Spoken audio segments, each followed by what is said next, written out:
yesterday. But I think that a lot of Bitcoiners are sleeping on this right now. And it just kind of came to me yesterday as well. I was sleeping on this. I've been talking about it, one thing, and I've been talking about another thing. And it wasn't until yesterday where I finally put the two together. So Trump's been talking about his tax plans, right? I forget everything that he's listed. He said no tax on Social Security, no tax on tips, no tax for veterans, no tax on a whole bunch of things. He has a list of about 10 things, I think, that he said he's going to pay no tax on. And somebody asked him yesterday, how is it possible to have no tax? And he was talking about tariffs. But you have to keep in mind here that this is another one of my predictions here for the next 10 years. Is that over the next 10 years, I think that, or earlier, I think that federal income taxes will completely disappear. He's going down all these different routes trying to appeal to voters, because if he just said there's going to be no tax, no federal income tax for anybody, people will be like, well, you're full of shit, right? But he's going after the waitresses. He's going after the retired folks with Social Security. He's going after the barbers. He's going after the veterans. And he's saying all these different things that you're going to have to pay no tax on. But so my theory is that in 10 years from now or less, there's going to be no federal income taxes at all. And the reason I say that is because AI is going to replace most people's jobs, and AI is not going to be paying income taxes. So that's one.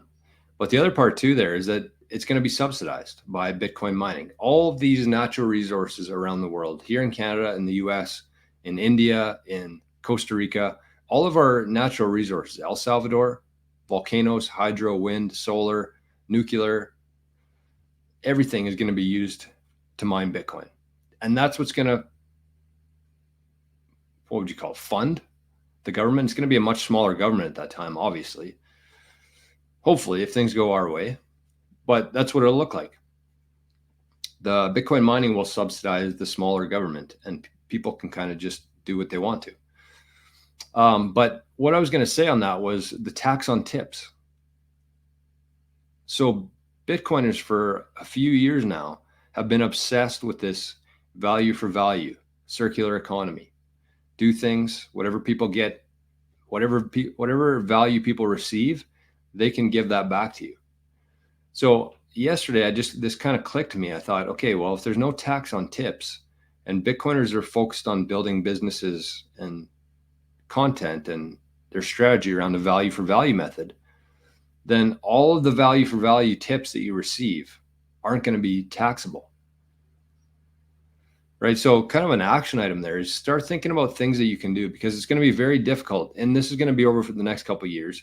It's going to be very difficult for the federal government to differentiate between tips. Let's say Trump wins and he implements this no tax on tips. How are they going to be able to differentiate between tips and business income? So if I have a Bitcoin Buddha, or let's say, Bitcoin Buddha, let's say he wants to set up a multi-jurisdictional Bitcoin setup. And we say, okay, here's the info. We have our meetings. This is kind of the baseline for, what we charge. But then they get to decide how much that meeting was worth to them. And they send me 500,000 sats. That's a tip. So I don't pay any tax on that. There's no tax on tips.